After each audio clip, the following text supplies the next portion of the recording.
A school's strength and conditioning coach takes another job. That's news? It is if it's Andrea Hudy, who's been shaping up Kansas basketball players since 2004. Jesse Newell, who covers the Jayhawks for the Kansas City Star, discusses Hudy's departure to Big 12 rival Texas, and later we take a look at the influence of transfers in the conference.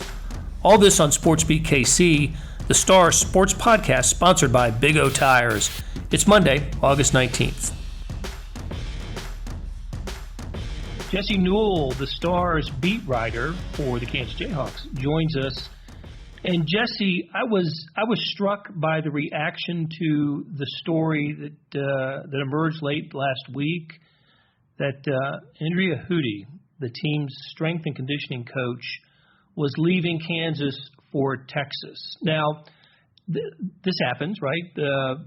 Administrators leave and coaches leave and players transfer. But for whatever reason, this particular story, resonated with Kansas fans. It was the most read story on our website over the weekend, and drew a huge audience. And I want to get your ideas why this move was received like it was, just in terms of a lot of attention, and then maybe sort of hazard a guess why she made this move.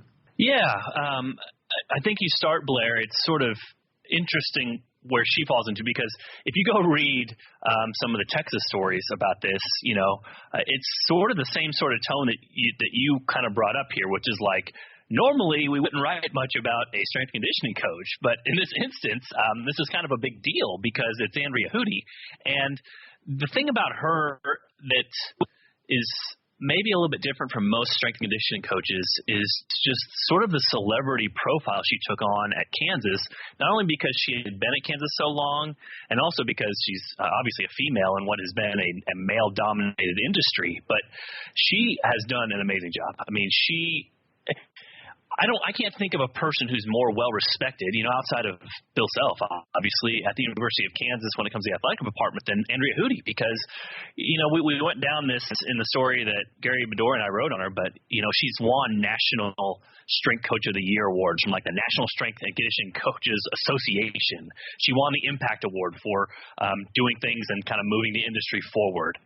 She was kind of forward-thinking when it came to the Sparta technology in KU's weight room, where you do use, you jump on the force plates basically, and it lets you know, hey, you might be injured, or hey, you sort of have the body makeup of a cornerback where you're good at backing up, but you need to be in basketball, you need to accelerate, and so she would work certain muscle areas, and now you look at that sort of technology, which she first implemented, I think it was 2012 or 2013, was kind of, she kind of partnered with them very early, and now there's over 90 professional teams that use this. So she was way early in line with this, and kind of when she started adopting it, other people and schools and college, programs and professional sports teams looked at this and said, hey, this is really good technology. We need to use this as well. So she's always been on the forefront of that stuff. And so I saw some discussion of it. She was always get mentioned in basketball articles. She was always in, not only articles, but the TV broadcast would bring her up. She was well respected.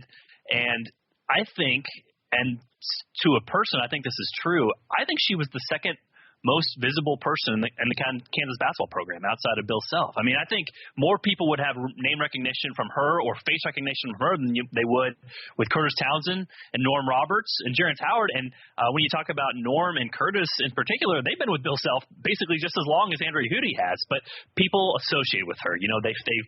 The people that met her, they liked her. She's a likable person. She would chat with them, and she was just so well respected across the industry that it was really difficult to find somebody who didn't like or didn't at least respect the job that Andrea Hudy did with Kansas basketball. So after 15 years, that's the kind of thing that gets built up. And as far as why she left for Texas, I mean, the number one thing you would think is that she got a pay raise. I mean, that's what Texas does. They go out and they throw a briefcase of money at people and see if they want to commit to them. And they had an opening for a men's basketball strength coach, and so she will be taking over there. I think the tough thing in here is you hear some speculation, but really the person that would be the one to give you the best answers is the one that took the job. And Andrea has been kind of quiet about this other than the KU release that was sent out here after she officially took the Texas job. So without hearing directly from her, it's probably a little bit more speculation than we'd like to get into. There's been some whispers about this new Kansas team health and kind of some of the reshaping that KU has done with its athletic department, its athletic trainers and athletic personnel, all those sorts of things. That's something we can get into. But as far as it goes going to Texas and going to a Big 12 rival, I would think opportunity for her, and then obviously probably a pay raise is what you would expect. And so Kansas will go back and I'm sure find a very good strength coach in its own regard, but it sort of lost a celebrity here, and I think that's why she resonated with so many people. Yeah, and in that celebrity status, I think of a couple things. First of all, her name. She just was Hudy, right? Hudy, her last name, but everybody, that's what everybody called her, and whenever in Kansas, whenever somebody mentioned Hudy, they knew exactly who you were talking about. And the other thing is, if you've ever gone to a Kansas game, home or away, you see the teams warming up. I don't know, they're on the court an hour or so before the game. Often, they begin their stretching process. They're on their back with the bands and stretching. And she's walking among them, and you would never notice. I don't think you would ever notice that person if it was a guy, but it was a blonde-headed woman who was doing that and helping players stretch. And you mentioned it before, and I think it bears repeating that to be a female in this particular job, where she's part of a high-profile program. She came from a high-profile program at the University of Connecticut. And came to Kansas in 2004, a year after Bill Self took the job, and so she's the one who's getting players warmed up and at least on the where people can see her in action, which is about the only time you would see her. And then during the game, if it was a big Monday and Fran Fraschilla was there, he'd always mention her, and you'd see her on the bench and see her behind the bench, and you wonder who's that blonde woman there. And it was. Every Kansas fan, heck, I think everybody in the Big 12 knew who that was. It was Andrea Hudy, and she was, as you said, just very visible, and which is one thing, but she was, by all accounts, really, really good at what she did. And so, what I wanted to ask you, Jesse, is give me some examples of players who really benefited by her particular brand of strength and conditioning, because I know she's mentioned a few. But over the years, and I know one of the players that we quoted recently was David McCormick. But talk about David and maybe some of the other players who have credited her for their shape. Yeah, and talking with her, Blair, I think this probably is something that goes into maybe just successful people in general. I was listening to Sam Mellinger today, and him talk about Patrick Mahomes on the radio, and sort of talk about, hey, so many people get in Patrick Mahomes' shoes, and they're so physically gifted that they just kind of shut their mind off. You can get yourself with a lot of different people, just say, hey, here's how great you are. And you can listen to those people. You can kind of sit on your laurels a little bit. But what makes Patrick Mahomes so great is that he always wants to learn more. He doesn't listen to those people. He listens to the people that say, hey, you're not any good yet. This is what you need to learn. These are all the things that can make you even better quarterback. And those are the sorts of people that aren't just good in life. Those are the people that really succeed in life. And so from meeting with Andrea and talking with her about a lot of this stuff, I think what made her a little bit different is she was always interested in getting better, learning more about the science, and didn't come into this thinking that she knew it all, but wanting to learn more about what she could do. So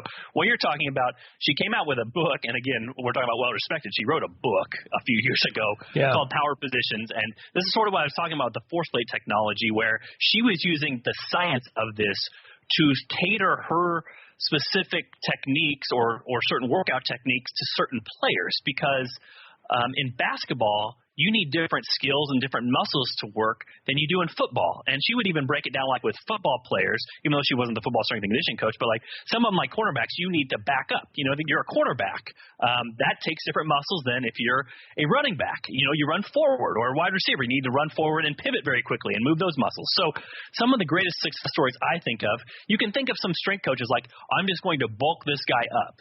But kind of her main message is bulking up doesn't get accomplished what needs to get accomplished in every instance. sometimes you need to reshape the athlete. So when I'm thinking about it, the number one that comes to my mind, whether this is correct or not, is Tarek Black. And he's a guy, so he comes to Kansas all beefed up. He's super huge, all these sorts of things.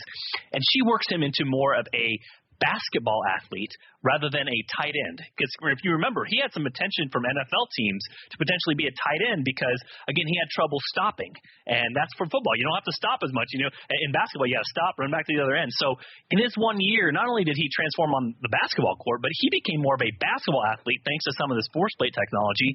And all of a sudden, he has a career with the Houston Rockets. He has a career with the Los Angeles Lakers where a lot of people thought, hey, the only way he's going to play professionally if he learns how to become a tight end. So guys like that, guys like Jeff Withey. I mean, you look at his body transformation over time, going from a guy that not many people thought would contribute to Kansas to all of a sudden, he's blocking all these shots and sets a Final Four record or an NCAA tournament record for blocks in a year. Thomas Robinson, the Morris twins. You remember they had the famous quotes where they hated to dunk their freshman years. And by the end, they were throwing everything down, as part of that 2010-2011 team that had so much success until the VCU loss. So a lot of those sorts of guys, I mean, if you look at the body transformation over time, you almost wouldn't recognize guys from their freshman season. I mean, heck, go back and look at Devontae Graham his freshman year and then his senior year, or Shea Mikhailuk when he came in as a 16-year-old. Even those guys, you could tell a big difference.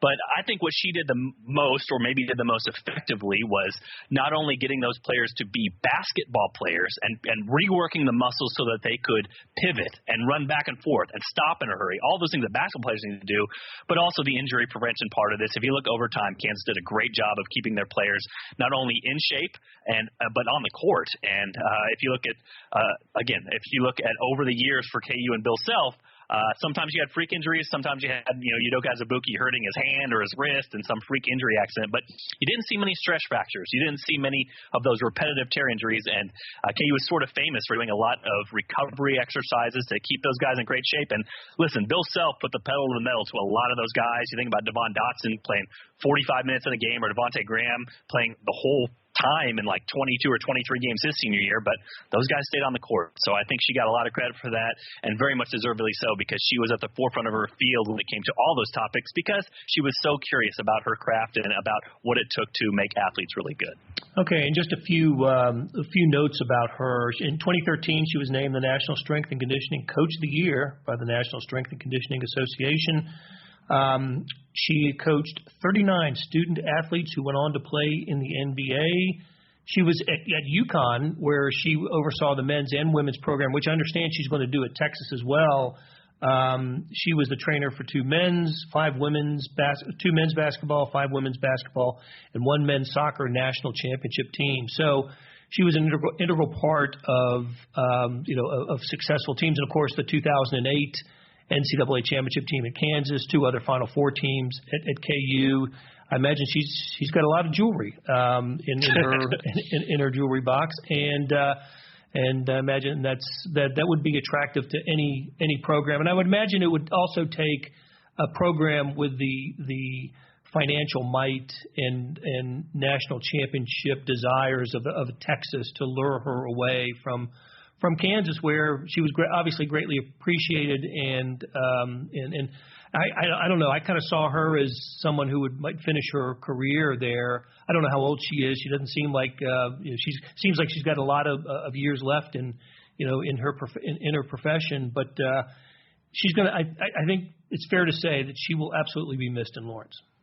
Yeah, and I think what's difficult about this is that because she is so visible, because people knew her and connected with her, that it feels like this huge loss, and it is a huge loss because of the insights she has and because she's worked with Bill Self and that staff and KU Athletics for so long. I agree with you. I kind of thought she'd finish out her career there. I believe that she probably had offers in the past, but again, it just seems like a really good fit as long as the money's there and you're comfortable with each other. And again, who knows at this point what went on behind the scenes, but the fact of the matter is that Kansas should. We'll see what happens, but should get a very highly qualified candidate, because once again, you're talking about a men's basketball program that is among the most successful in the nation. If you're talking about Andrea Hudy, who very much raised her national stock by being the strength and conditioning coach at Kansas, so there's that.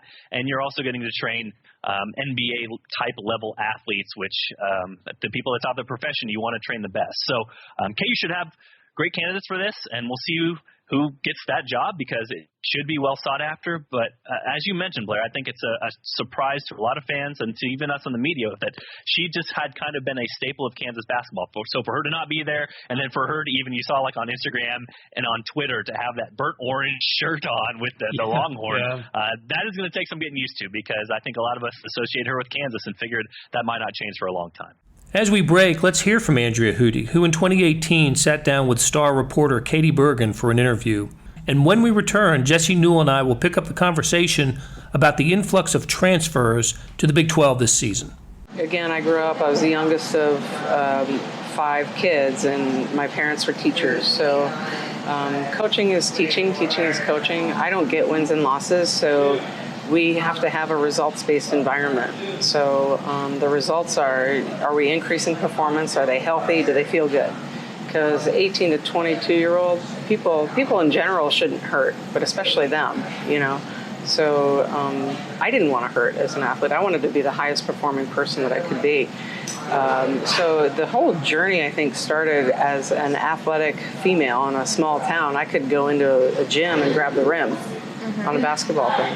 And it got a lot of attention for me to do that. So then you go in one day and you go grab the rim, and then you go through practice. And then the next day you're barely touching the bottom of the net. And you're like, well, what's going on? So I had a curiosity for it when I was little. And I like to figure out how things work, the mechanics of things. So when I took my aptitude test in 7th grade, I went home and I was like, Mom, I'm supposed to be an auto mechanic. And she was like, no. She liked that? She didn't like that. I should have been, because I would have made a lot more money. Right. But, so mechanics, I have a mechanical brain. I think I look at things to try to figure out how they work. So I wanted to figure out why, one day I could grab the rim and then the next day I couldn't. So that was the curiosity from when I was 14. So then everything that I've ever done was kind of like getting to this point of how well we jump, how well we run, and this thing called the stretch shortening cycle, of which I studied in undergrad and grad and still continue to study today.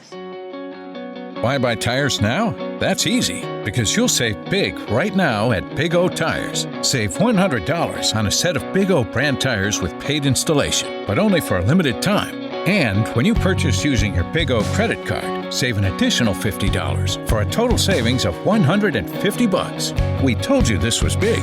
Only at Big O Tires, the team you trust. Hurry, offer ends August 25th. For your nearest participating location, go to bigotires.com.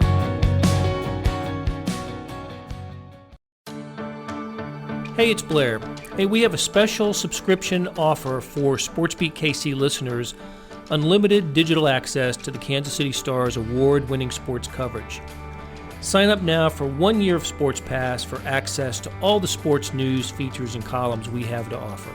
And it's only $30. That's a 40% savings off our regular rate. For your convenience, your subscription will automatically renew after the initial term at $50 unless you tell us to cancel.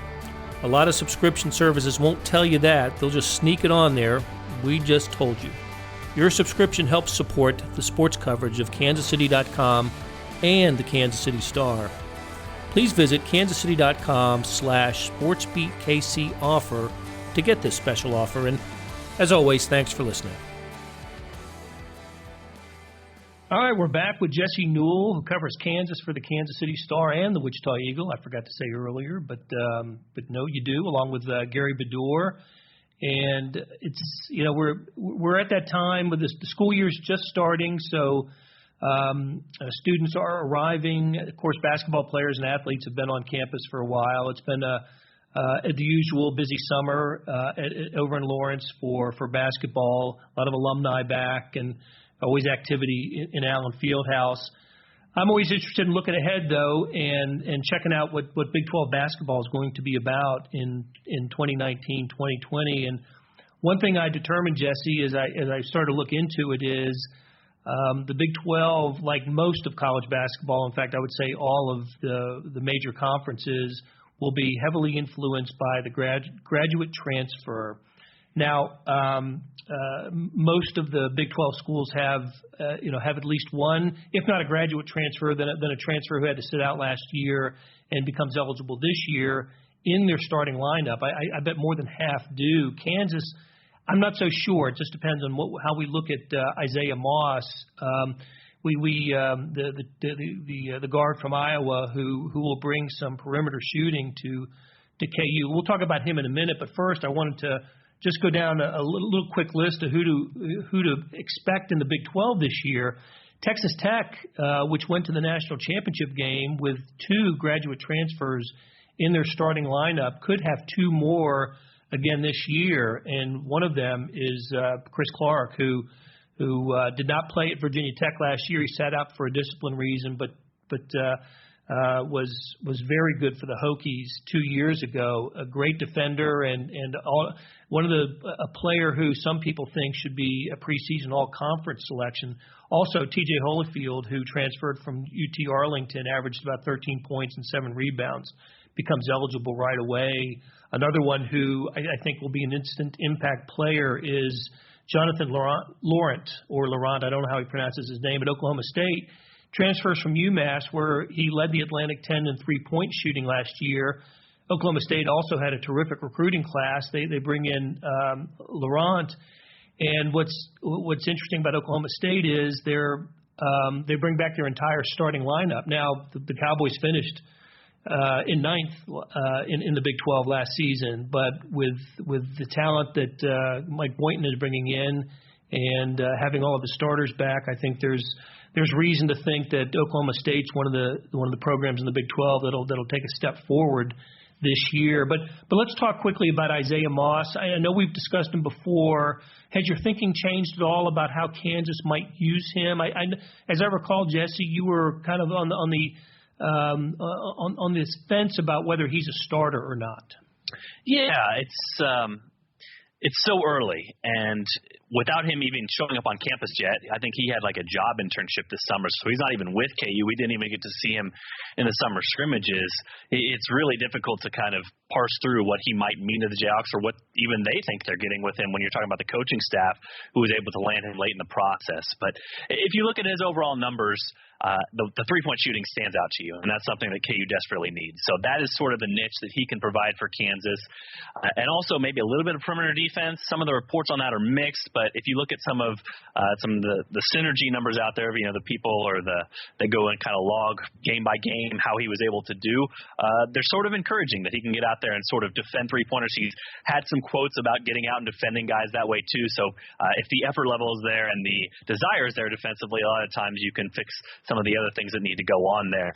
However, if you look at maybe the rest of his skill set, not exactly complete, and especially for a guy who played at a level similar to Kansas while playing at Iowa, I would think for Kansas, probably the preference for them is that he's not a starter. They would hope that some of these other talented guys can step up and fill that role, but if he can be a three-point shooter and a guy that in certain roles or certain games can give them a different look when they need it, I think that very well could help him out and get him a role at Kansas. But you need three-point shooting in today's game, and whether you need that at the end of your bench late in the game when you're trying to catch up, or whether you need that as part of your primary offense to get some guys freed up or to help out the big men inside so that they don't face double teams all game, that is something that definitely is desired in college basketball and something that KU doesn't have proven very much of it coming back for this 2019-2020 season. So we'll see with Isaiah. Like I said, I think he's maybe even a question mark for some of the coaching staff since he hasn't been on campus. He hasn't been able to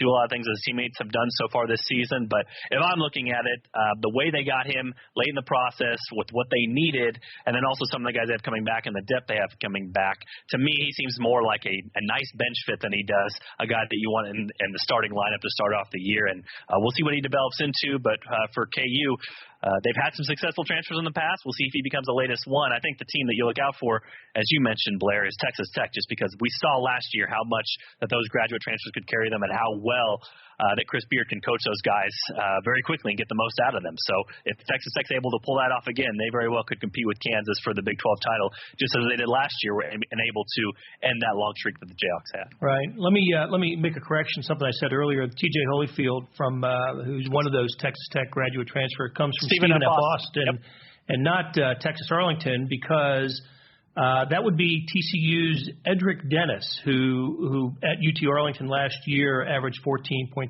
points and comes into the Horned Frogs roster and looks to be make an impact right away for the team that finished runner-up in the NIT. Another name to look out for, not a graduate transfer, but someone who sat out last year, is Austin Reeves, who at Oklahoma played at Wichita State, averaged eight points a couple years ago.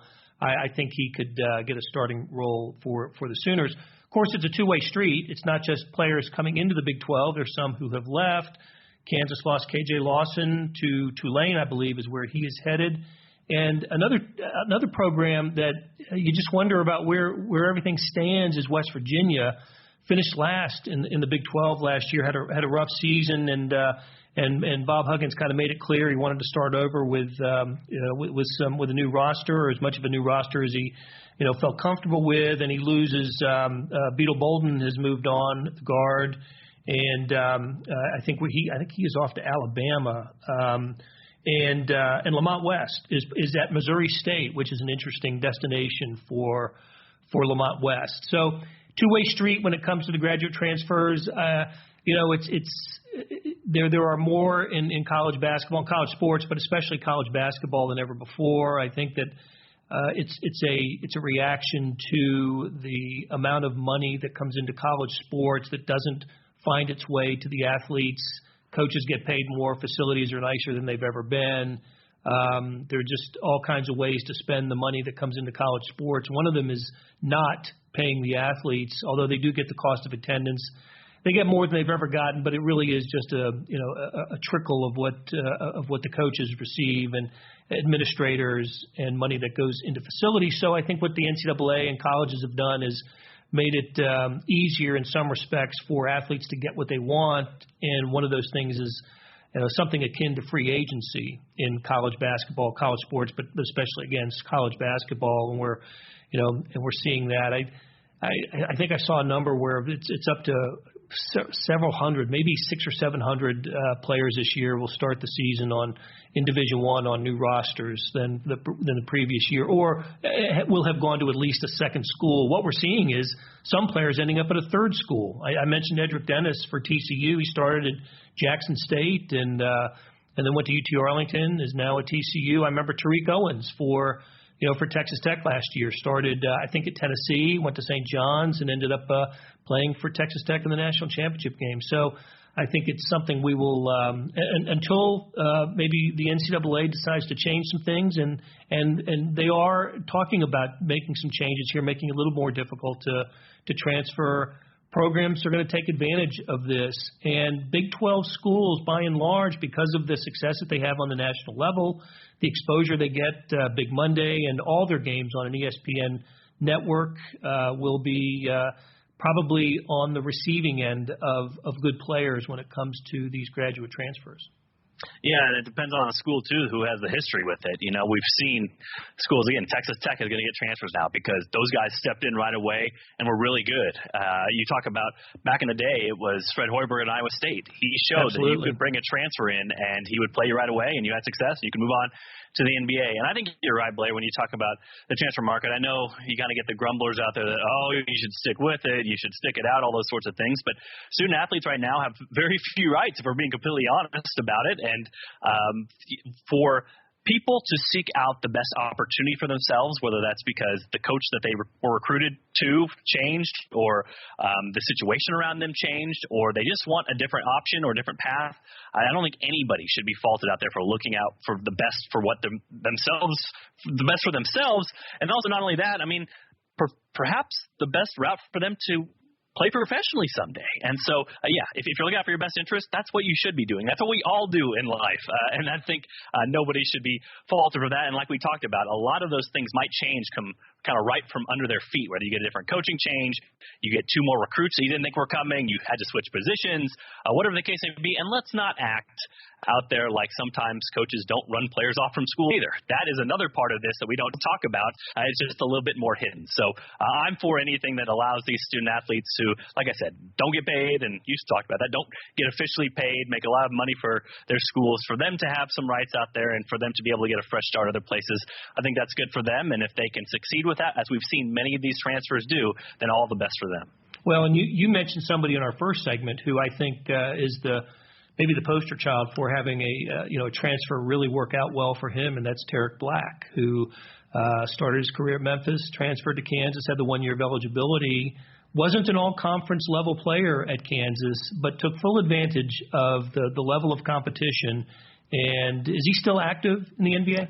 I think he's not anymore, but once again, he probably – just talking with him, it's the same thing we talked about with Andrea Hudy. Like, his eyes were so open when he hit a KU weight room because he's like, oh, I was just beefing up at Memphis. You know what I mean? Like, I was just trying to get as big as I could be, and all of a sudden he's kind of opened eyes to the process of it and to the science of it, and I need to do this instead of that. And this isn't a criticism of Memphis. I mean, they're trying to do what was best for their athletes, but to get in a different situation where you hear a different voice and they lead you down a different path, and all of a sudden, how many millions of dollars did Tarek Black make because he went to Kansas? And so for us to think that, oh, he should have stuck out at Memphis, he shouldn't go anywhere, he should be loyal to that place, whatever the case may be.